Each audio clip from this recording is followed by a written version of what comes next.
ఏ దుకాణానికి ఎక్కడ కనపడలేదే, ధరలు తగ్గడం లేదే.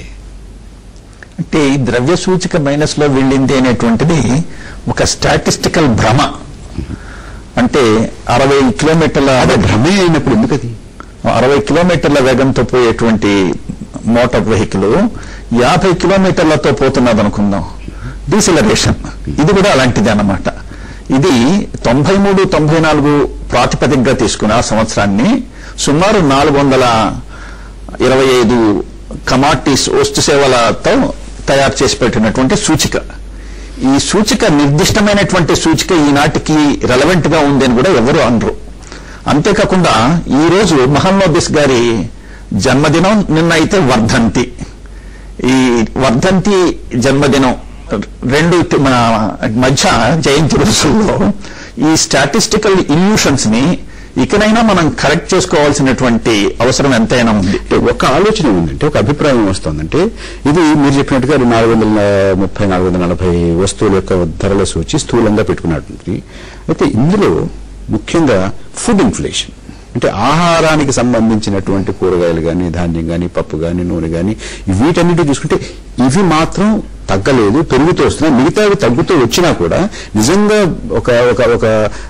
ఒక కుటుంబం దుకాణం దగ్గరికి వెళ్ళో, మార్కెట్ దగ్గరికి వెళ్ళో పెడితే వాళ్ళకి ఏ రకంగానూ కూడా ఇది తగ్గుతున్నట్టుగా, వెసులుబాటున్నట్టుగా కనపట్లేదు. దీనికి కారణం అదే అంటున్నారు. వాస్తవమేనా? అంటే ఇప్పుడు దీనికి ఈ ధరల సూచికలో ఇచ్చే వెయిటేజెస్ ఉన్నాయి, రకరకాలైనటువంటి వస్తు సేవలకి వెయిటేజెస్ ఇచ్చున్నాయి.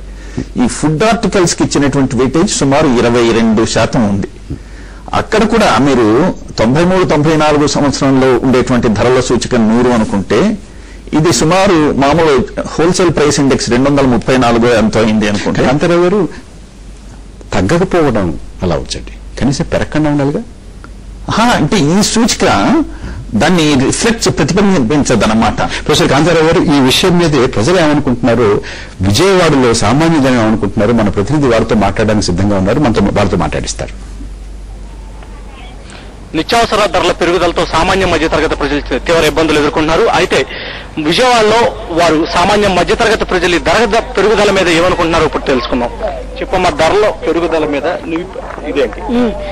ఏంటి, మా మొబైల్ వెళ్తే 100 రూపాయలు 150 రూపాయలు రావడం కష్టం. ఆ 150 రూపాయలు తెచ్చి ఇంట్లో ఇస్తే 50 రూపాయలు కూరగాయలు అవుతాను, 100 రూపాయలు కిరాణా కొట్టుకెళ్తే సరుకులు రాలేదు. మన పిల్లలు పెంచుకోలేకపోతాను, బడి ఫీజు కట్టాలంటే బడిలో చేర్చలేకపోతాను. ఒక్కొక్కరికి 7,000 8,000 ఫీజులు వేస్తున్నారు. 35 రూపాయలు 36 రూపాయలు బియ్యం కొంటాను, పామాయిల్ 36, ఎప్పుడూ అమ్మలేదు.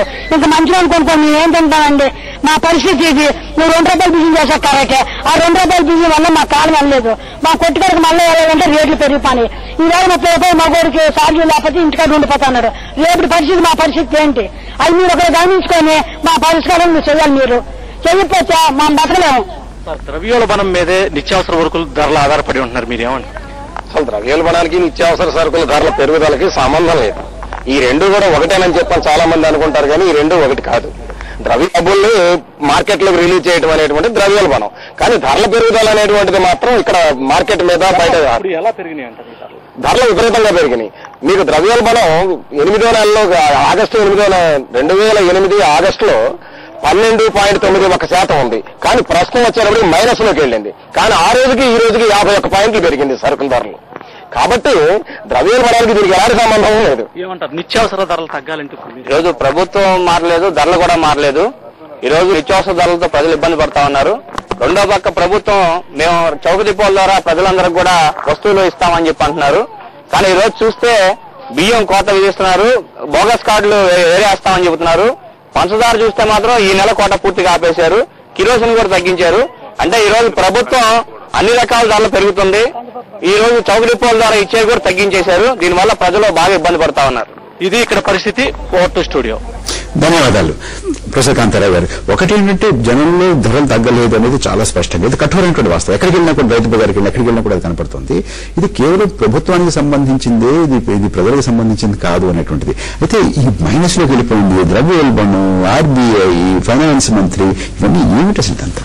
అంటే ఇది మైనస్ లో వెళ్ళిపోయేటప్పటికీ కూడా ధరలు తగ్గలేదు. 20 రూపాయలు ఉండేటువంటి కేజీ బియ్యం 30 రూపాయలు, అది 50 రూపాయలు పెరగొస్తున్నటువంటి నిన్న వార్త కూడా కనిపిస్తున్నటువంటి నేపథ్యంలో ఆ సూచిక పర్ఫెక్ట్ కాదు అనేటువంటి సంగతి మనం గుర్తుపెట్టుకోవాలి.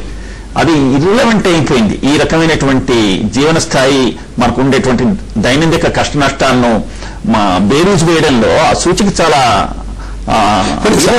సామాన్య ప్రజల స్థితిగతుల మీద ఉన్నటువంటి ప్రభావాన్ని కాసేపు పరామర్శిస్తాం. మనం చూడడానికి దీని ప్రభావం ఏమీ లేదు. ఇది సూచించాలి. అయితే ఆర్థిక వ్యవస్థ మీద ఏమైనా ప్రభావం ఉంటుందా? ఆ సూచిక ఏమీ సూచించదు, దాంట్లో అది కూడా ఏం ప్రభావం ఏమీ ఉండదు. పైగా మీకేమనిపిస్తుంది? ఆర్థికవేత్త కాకపోయినా కూడా మీరు నిత్యం ప్రజలతో సంబంధం ఉన్నటువంటి వరకు మీకేమనిపిస్తుంది? ఇవాళ ఈ ధరల సూచిక, ద్రవ్యోల్బణం ఇది కేవలం ఎండమాది తప్పనిచ్చి జనసామాన్యుడికి పేదవాడికి ఒరిగిందేమీ లేదు. ద్రవ్యోల్బణం 6% ఉన్నప్పుడు అప్పుడు 25 రూపాయలు కేజీ బియ్యం దొరికాయి. అప్పుడు రేషన్ షాప్ లో కిలో 30 రూపాయలకి కందిపప్పు దొరికేది.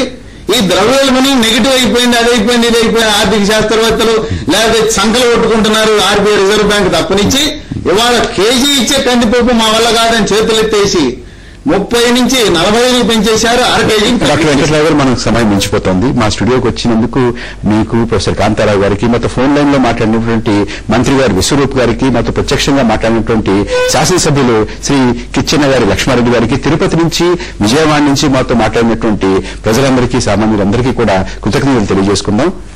నమస్తే ఆంధ్రప్రదేశ్.